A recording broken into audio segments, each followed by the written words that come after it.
Good afternoon. This is Akashvani. I am Subha Kaul with the Midday News.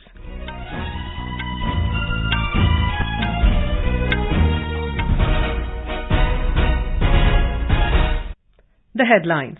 Prime Minister Narendra Modi attends G7 summit in Hiroshima, Japan. Holds bilateral meetings with top leaders of Japan, South Korea and Vietnam. Prime Minister also to participate in Quad Leaders Meet this evening. Congress leader Siddaramaiah sworn in as Chief Minister of Karnataka for second term. K Shivakumar takes oath as Deputy Chief Minister. Centre promulgates ordinance to constitute National Capital Civil Services Authority to recommend transfers and postings of Group A and DANICS officers. And in IPL Cricket, Delhi Capitals to take on Chennai Super Kings at 3:30 p.m. Kolkata Knight Riders to lock horns with Lucknow Super Giants at 7:30 this evening. Prime Minister Narendra Modi today participated at the G7 summit in Hiroshima, Japan. He was welcomed by Japanese Prime Minister Fumio Kishida at the venue. At the summit, Prime Minister Narendra Modi and US President Joe Biden greeted each other warmly and shared a hug as they met at the venue. The meeting with Biden today comes ahead of Prime Minister Modi's official state visit to the US from the 21st to 24th of June, where he will be hosted by US President Biden at the White House. On the sidelines of the G7 summit, Prime Minister Narendra Modi held bilateral talks with the Prime Minister of Japan, President of South Korea and Prime Minister of Vietnam. During the meeting with Prime Minister of Japan, Fumio Kishida, Mr. Modi thanked Mr. Kishida for planting in Hiroshima the Bodhi sapling that he had gifted by Prime Minister Modi in March this year. During the meeting, both the leaders discussed ways to enhance India-Japan friendship across different sectors, including trade, economy and culture. According to the External Affairs Ministry, Mr. Modi and Mr. Kishida discussed ways to synergize efforts of their respective G7 and G20 presidencies and the need to highlight the voice of Global South. They exchanged views on contemporary regional developments and deepening cooperation in the Indo-Pacific. Both the leaders discussed ways to further strengthen the bilateral special strategic and global partnership. Discussions were held on education, skill development, tourism, lifestyle for environment, green hydrogen, high technology, semiconductors and digital public infrastructure. Combating terrorism and reform of the United Nations was also discussed. Prime Minister Narendra Modi had a productive meeting with President of South Korea Yoon Suk Yeol. During the meeting, both the leaders talked about ways to further boost India-South Korea friendship in key developmental sectors. Both the leaders agreed to deepen cooperation in areas of trade and investment, high technology, IT hardware manufacturing, defense, semiconductor and culture. They discussed India's G20 presidency and South Korea's Indo-Pacific strategy. President Yoon Suk Yeol appreciated the Prime Minister's leadership of the G20 and conveyed his support. Prime Minister Narendra Modi also met Prime Minister of Vietnam, Pham Minh Chinh. The two leaders noted the steady progress achieved in bilateral comprehensive strategic partnership. They agreed to enhance high-level exchanges and deepen bilateral trade and investment ties. Mr. Modi and Mr. Chinh discussed opportunities in the fields of defense, building resilient supply chains, energy, science and technology, human resource development, culture and people-to-people ties. The Prime Minister met Chancellor of Germany Olaf Scholz in Hiroshima on the sidelines of G7 summit. The leaders reviewed and positively assessed the progress in bilateral relations. They exchanged views on regional developments and global challenges. The Prime Minister is also scheduled to hold bilateral discussions with the leaders of France and Ukraine today. A Quad leaders meeting is also scheduled later in the day with leaders of all Quad nations. Earlier, as a symbol of friendship and goodwill, the Prime Minister also unveiled a bust of Mahatma Gandhi in Hiroshima. After unveiling the bust, Mr. Modi said, "Even today, the world gets frightened when they listen to the word Hiroshima." He said the world is suffering from climate change and terrorism today. Hiroshima की धरती पर और Japan जो कि भगवान बुद्ध के विचारों के है, वहाँ पूज्य बापू की प्रतिमा अहिंसा के, करुणा के उन विचारों को आगे ले जाने में बहुत बड़ी प्रेरणा बनेंगे। मेरे लिए खुशी की बात है, हिरोशिमा याद आते ही शांति के महत्व दुनिया समझ सकती है। मैं पूज्य बापू को आदरपूर्वक श्रद्धांजलि देता हूँ। मैं जापान गवर्नमेंट का हृदय से आभार व्यक्त करता हूँ कि उन्होंने पूज्य बापू की प्रतिमा को यहाँ पर स्थान दिया। The G7 summit has chosen several key priorities for the current presidency. The broad terms of the G7 summit preferences include nuclear disarmament, economic resilience and security, regional issues, climate and energy, food and health, and development. There are other priorities also, such as digitization and science and technology, which will be highlighted during several sessions at the summit. Japan has also invited Australia, Brazil, Comoros, Cook Islands, Indonesia, South Korea and Vietnam, and some of the international organizations including the UN. Our correspondent reports that India has attended 9 G7 summit outreach sessions till date. India's regular participation at the G7 summits clearly points to increasing recognition that India should be a part of any serious efforts to resolve global challenges, including those of peace, security, development, and environment preservation. Prime Minister Narendra Modi today met several Japanese scholars during his visit to Hiroshima, Japan. In a series of tweets, the Prime Minister said he interacted with Professor Tomio Mizukami, who is a Padma awardee and a distinguished Hindi and Punjabi linguist. Mr. Modi lauded Dr. Mizukami for his contribution to promoting Indian literature in Japan and bringing the two countries closer. The Prime Minister also met renowned artist Hiroko Takayama, who has a close association with India. Mr. Modi appreciated Takayama for imbibing the spirit of India in her paintings and contributing to the promotion of cultural cooperation between the two countries.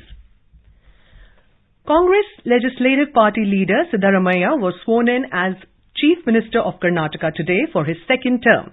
The Karnataka Congress President K Shivakumar took oath as the Deputy Chief Minister. The oath of office was administered by Karnataka Governor Thawar Chand Gehlot at Kanti Rava Stadium in Bengaluru. Congress MLAs Dr. G. Parmeshwara, K. H. Muniappa, K. J. George, M. B. Patil, Satish Jarkiholi, Priyank Kharge, Ramalinga Reddy and B. Z. Zamir Ahmed Khan took oath as the ministers in the state cabinet today. Congress leaders Rahul Gandhi and Priyanka Gandhi were present in the ceremony. Chhattisgarh Chief Minister Bhupesh Baghel, Rajasthan Chief Minister Ashok Gehlot and Himachal Pradesh Chief Minister Sukhwinder Singh Sukhu were also among the guests. Tamil Nadu Chief Minister M.K. Stalin, Bihar Chief Minister Nitish Kumar and Deputy Chief Minister Tejasvi Yadav were present in the ceremony. Former Chief Minister of Madhya Pradesh Kamal Nath, former Chief Ministers of Jammu and Kashmir Farooq Abdullah and Mehbooba Mufti, NCP Chief Sharad Pawar, Congress National President Mallikarjun Kharge, actor-turned-politician Kamal Haasan were also present on the occasion. More from our correspondent. The Congress government has come into existence in Karnataka today with the swearing-in ceremony. The presence of various chief ministers and leaders from different parties conveyed the message of solidarity today. Thousands who had come from across the state witnessed the swearing-in ceremony in the Kantirwa Stadium. In a short while from now, a cabinet meeting is scheduled. It is said that the 5 guarantees promised in the Congress manifesto, including 200 units free electricity, free travel to women passengers in public buses, 10 kg rice, monthly allowances to women member of the family and graduates, will be fulfilled during the first cabinet meeting. Congress National President Mallikarjun Kharge and leader Rahul Gandhi gave their word in this regard after the swearing-in ceremony today. Sudhindra, Akashvani News, Bengaluru. This is Akashvani giving you the news.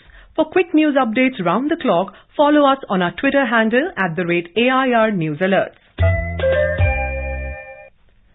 Centre has promulgated Government of National Capital Territory of Delhi Amendment Ordinance 2023 to constitute National Capital Civil Services Authority. The authority will recommend the transfers and postings of all Group A officers and officers of DANICS serving in the Government of National Capital Territory of Delhi. The authority consists of Chief Minister of Delhi, who shall be the ex officio chairperson of the authority, Chief Secretary and Principal Home Secretary of NCT of Delhi. All matters shall be decided by a majority of votes of the members present. In case of difference of opinion, the decision of the Lieutenant Governor shall be final. Vice President Jagdeep Dhankar will be on his maiden 2-day visit to Kerala from tomorrow. He will offer prayers at Sri Padmanabha Swami Temple in Thiruvananthapuram after his arrival. On 22nd May, the Vice President will inaugurate the Silver Jubilee celebrations of the Kerala Legislative Assembly in Thiruvananthapuram. He will address the gathering and release a souvenir of Kerala Legislature International Book Festival 2023. Later in the day, Mr. Dhankar will visit the Indian Naval Academy, Ezimala Kannur, where he will interact with the cadets. This marks the first visit by any Vice President of India to the INA. Union Home and Cooperation Minister Amit Shah, who is on a 2-day visit to Gujarat, offered prayers at the famous Dwarkadish temple in Dwarka today. The minister also met Jagat Guru Shankaracharya Swami Sadanand Saraswati in Dwarka. Later today, Mr. Shah will lay the foundation stone of the National Academy of Coastal Policing at Okha in Dwarka. During the function, he will also virtually inaugurate 5 coastal outposts of BSF located on the Jakhau coast of the Kutch district. In Jammu and Kashmir, a Pakistani intruder was shot dead along the line of control in Frontier District Poonch of Jammu Division today. Our Jammu correspondent reports that the infiltrator was challenged by the army troops guarding the Balakot sector along the LOC in the Mendhar subdivision of the Poonch district when he was trying to sneak into this side from across the border. An IED was recovered from the spot, which was destroyed in situ. The whole area has been cordoned off and searches are going on. Prime Minister Narendra Modi's clarion call for vocal for local to make India self-reliant has gained momentum like never before. Responding to the call of the Prime Minister, the pineapple growers from the northeastern state of Tripura have been cultivating queen pineapple, which is giving them a good market. The Agriculture Department too plays an important role in helping the farmers by allocating a certain amount of funds as well as processing materials required for the staggering process to grow pineapples. Our Agartala correspondent has more details in this report. It was 5 years ago when then President Ram Nath Kovind, who had visited Tripura, had declared queen pineapple as the state fruit. Some of the key features of queen pineapple that differentiates it from other varieties of pineapples are its pleasant aroma, succulent taste and light in weight. Talking to AIR, a farmer from Tripura, Pintu Sharma, who is also the president of the Farmer Producer Organization, said pineapple growers have been employing the staggering method to grow the fruit when there is a high demand for it. Queen pineapple ऐसा pineapple है जो pineapple का रानी है। Queen pineapple test इतना अच्छा है, ज्यादातर जितनी भी वेराइटीज है क्वीन पाइनएप्पल का इससे बहुत स्वादिष्ट है। अभी धीरे धीरे बहुत सारी फार्मर क्वीन पाइनएप्पल कर रहा है और गवर्नमेंट ने भी बहुत सपोर्ट करके रखा है। The thrust on vocal for local is reflective through queen pineapple as more and more farmers taking up production of this fruit. Kunal Shinde, AIR News, Agartala. In IPL Cricket, today Delhi Capitals will take on Chennai Super Kings in Delhi at 3:30 p.m, while Kolkata Knight Riders will lock horns with Lucknow Super Giants in Kolkata at 7:30 p.m. Yesterday, Rajasthan Royals defeated Punjab Kings by 4 wickets at Himachal Pradesh Cricket Association Stadium in Dharamshala. Chasing a target of 188 runs for victory, Rajasthan Royals overhauled the target with 4 wickets in hand and 2 balls to spare. Top Indian player Achanta Sharat Kamal and Manika Batra will lead the Indian campaign at the World Table Tennis Championships 2023 at Durban in South Africa beginning today. The event will end on the 28th of May. There are 11 players in the Indian table tennis team. In Italian Open tennis, Elena Rybakina of Kazakhstan will take on Ukraine's Annalina Kalinina in the summit clash at the Center Court in Rome today. In Uttarakhand, Union Minister for Environment, Forest and Climate Change Bhupendra Yadav today released a young tigress from Corbett National Park to Motichur range of Rajaji Tiger Reserve in Haridwar district. The move is a part of a long-term plan to augment tiger population in the low-density area of Rajaji. And now, before we end the bulletin, the headlines once again. Prime Minister Narendra Modi attends G7 summit in Hiroshima, Japan. Holds bilateral meetings with top leaders of Japan, South Korea and Vietnam.